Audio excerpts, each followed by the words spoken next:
If you have piriformis pain, that aching deep pain right in your butt pocket, maybe it's going down your leg, maybe it's, interrupting your sleep, I'm just going to show you a few quick exercises you can do to hopefully try and relieve that. If you've got a massage ball, we're going to start with sitting on a firm surface, placing it right on the outside of the sit bone. So I'm going to show you my butt. Here's my sit bone. We're going to put the massage ball right on the outside, right in that deep butt pocket where that piriformis sits. If you find that it's just too noxious, you can actually do this lying down as well. So we'll start with sitting up and rolling it around on that one side, kind of moving yourself forward and back.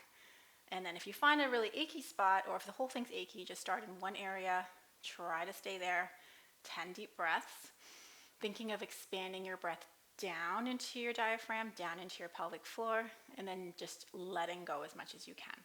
If that is too much, you can go onto your back. I recommend lying on in the living room if you can, with your legs up on the couch. So if we're going to pretend that's the couch, let's see, we're going to put the ball, I'm just showing you the other side because that's the view we have.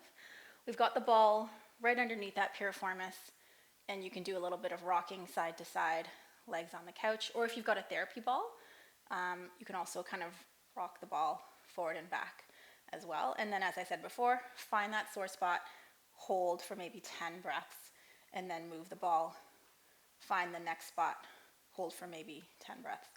And that's sore for me. I have on and off tension in that piriformis myself, so not a bad one to do today. Okay, so once we've loosened up that piriformis, we can go into more of a passive stretch. If you've got a yoga block, great. If you don't, like a thick textbook, I used to say phone book, but nobody has a phone book anymore, so dating myself there. You're going to start, let's say it's this hip that's painful. We're going to have the knee on the block and start by rocking yourself back on all fours. And what we're trying to do right now is just bring that hip back, just trying to see if we can stretch out the piriformis. So if that doesn't feel quite like enough stretch for you, you can cross that leg over the other ankle and then just stretch back and then hold. So it's going to sound a little bit strange, but it's really important to relax the glute open and think of sliding your thigh bone deeper into the socket with every stretch. And then you can hold if that feels good for you. Okay, so once that's done, you're going to grab like a peanut ball. I know not everybody has that. This is what I like to use when I'm in my clinic space, but at home, if you've got something like a softball, I'm thinking of those training softballs that are really soft and foamy, about that size. If you don't have that, rolling up a towel is also fine. So this is one that I call Play-Doh snake. I'm going to turn myself around so that we can catch this on the other camera. So we're going to place that right in between the thighs, just above the knees. And from here, we're going to keep the thigh bones parallel. We're going to slide one thigh bone up towards the ceiling and then bring it back down.